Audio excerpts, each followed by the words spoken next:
बिस्मिल्लाहिर्रहमानिर्रहीम। आज का टॉपिक है inter conversion of mole and molar volume, यानी हम मोल और मोलर वॉल्यूम इनको एक दूसरे में कैसे कन्वर्ट करेंगे। इसके लिए फॉर्मूला है हमारे पास, number of moles is equal to volume of gas occupied at STP over molar volume. इसी फॉर्मूले से हम एक और फॉर्मूला डिराइव करते हैं वॉल्यूम ऑफ गैस का। इसी फॉर्मूले के अंदर इज इक्वल टू के बाद लिखा हुआ है ना वॉल्यूम ऑफ गैस, ये अपनी जगह पे ही रहे और इसके नीचे डिवाइड में जो मोलर वॉल्यूम है वो इज इक्वल टू के दूसरे साइड पे जाके मल्टीप्लाई हो जाएगा। तो फॉर्मूला बन जाएगा number of moles into molar volume is equal to volume of gas.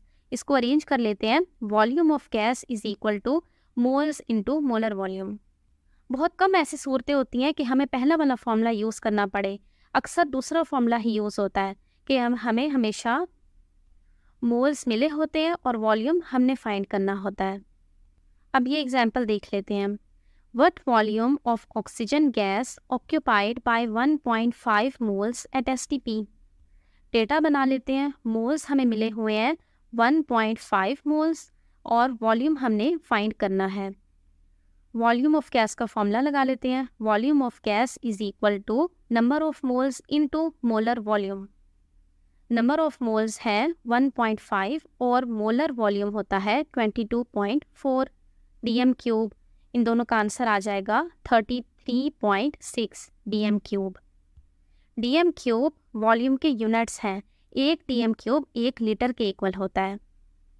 तो इसको हम यूँ भी कह सकते हैं कि अगर हमारे पास ऑक्सीजन गैस के 1.5 मोल्स हों तो उनका वॉल्यूम 33.6 लीटर या डीएम क्यूब होता है। लीटर आपको पता ना, जो बोतलें मिलती होती हैं 1 लीटर की होती हैं, तो उसके अंदर जितनी भी स्पेस होती है वो 1 लीटर या 1 डीएम क्यूब कहलाती है।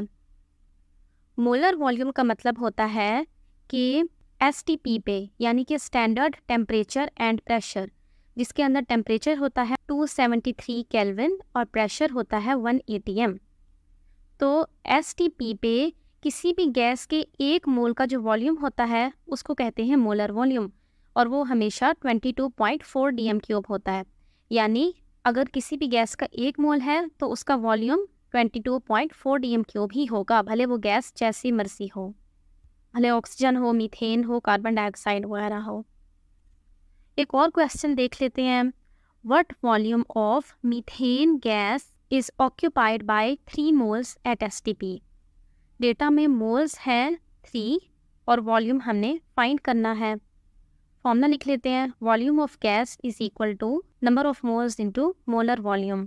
मोल्स है 3, मोलर वॉल्यूम होता है 22.4, इसका आंसर आ जाएगा 67.2 डीएम क्यूब। मैं एक्सप्लेन कर देती हूँ कि वॉल्यूम किसको कहते हैं। वॉल्यूम का मतलब होता है कि किसी भी चीज़ ने कितनी जगह घेरी हुई है। जैसे मेरे पास कमरा है तो मैं देखूंगी कि इस कमरे में कितनी जगह मौजूद है, तो मैं इस कमरे का वॉल्यूम कैलकुलेट कर लूँगी। मेरे पास कोई गुब्बारा है, इसके अंदर मैं देखना चाहती हूँ कि गैस ने कितनी जगह घेरी हुई है, तो मैं उस गुब्बारे का वॉल्यूम कैलकुलेट कर लूँगी। वॉल्यूम में हमेशा 3 चीज़ें आती हैं, लेंथ, विड्थ और हाइट। जैसे देखिए मेरे पास ये एक पेपर है, इस पेपर की लेंथ है यानी इसकी लंबाई भी है, इसकी विड्थ यानी कि चौड़ाई भी है, लेकिन इसकी कोई ऊंचाई नहीं है। तो इसलिए मैं इस पेज का वॉल्यूम नहीं कैलकुलेट कर सकती, मैं इसका एरिया कैलकुलेट करूँगी। लेकिन मेरे पास एक बिल्डिंग है, इस बिल्डिंग की लेंथ भी है, इसकी विड्थ भी है और इसकी हाइट भी है, तो इसका वॉल्यूम कैलकुलेट होगा। तो ये बात याद रखिए कि वॉल्यूम 3 डायमेंशनल चीज़ों का होता है। 3 डायमेंशनल मतलब उनके अंदर लेंथ, विड्थ और हाइट तीनों चीज़ें हों।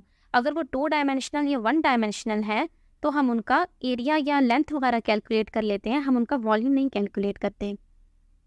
जैसे ये बोतल है मेरे पास, इस बोतल के अंदर भी लेंथ भी है, विड्थ भी है और हाइट भी है, तीनों चीज़ें हैं, तो इसका भी मैं वॉल्यूम कैलकुलेट कर सकती हूँ। अस्सलामु अलैकुम।